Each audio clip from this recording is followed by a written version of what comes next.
Marcouting est un ancien membre d'un groupe de rap, très populaire dans les années 90. Le groupe PTO. Mais Marcouting, insatisfait, finira par abandonner cette voie, pour devenir chrétien, propriétaire de fast-food, et prédicateur de l'évangile. J'ai fait des choses, que j'ai honte de partager.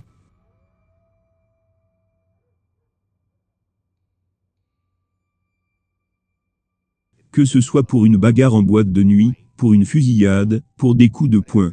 C'était bon. J'avais un groupe de potes. Nous voulions être rappeurs. Notre nom PTO était lié au poids de la drogue. Pound, kilo, once. Le désir de réussir était à un niveau tellement élevé que j'allais vendre mon âme pour arriver au sommet. Nous nous sommes retrouvés dans des tas de situations qui font frémir. Ce n'était rien pour moi d'avoir 10 à 15 000 $ dans ma poche. C'était devenu plus que simplement du rap.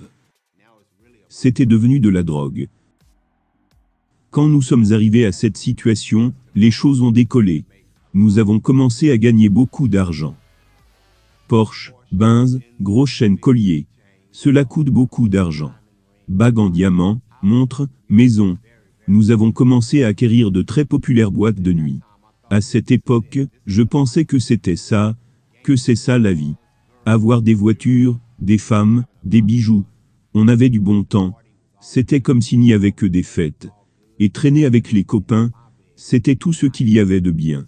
Mais quand j'étais dans mon lit allongé, c'était moi et ma conscience. Et ma conscience me disait, non ce n'est pas ça. Et moi je me disais, je vais encore m'acheter quelque chose d'autre. Je m'achète une Porsche, je suis tout excité pendant une semaine. Mais la voix ne me laissait pas en paix. Comme quelqu'un qui n'est pas normal. Il y avait un problème. La pensée de ne pas être satisfait ne m'abandonnait pas. Quand je regarde en arrière et pense à cela, il y avait une faim dans mon cœur que ces choses ne pouvaient pas combler. J'avais des sentiments pour une fille, et donc j'ai suivi cette fille à l'église. Je suis donc allé à l'église. Et le prédicateur a commencé à prêcher qu'à moins d'avoir le Christ, j'allais être condamné à l'enfer. La Bible dit, repentez-vous et croyez en l'évangile. J'ai été très bouleversé par ce message. Moi, je vais aller en enfer? De quoi ce prédicateur parle-t-il? Parce que j'ai grandi à l'église. Dimanche après dimanche, tu prends une Bible, tu es bien habillé. Je pensais que c'était ça, être chrétien. Tu mets les offrandes dans la corbeille. Cette fois, j'étais là, et le Seigneur m'a permis de voir ma vraie condition. Et ma vraie condition est que je n'étais pas correct devant Dieu. C'était effrayant. C'était vraiment effrayant de penser que j'allais être éloigné de mon Créateur.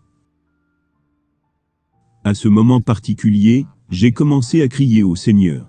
Seigneur, sauve-moi, pardonne-moi, aide-moi. Et la chose glorieuse était que Dieu a fait juste cela. Il m'a réveillé, il m'a ouvert les yeux. Dieu m'a donné une nouvelle vie.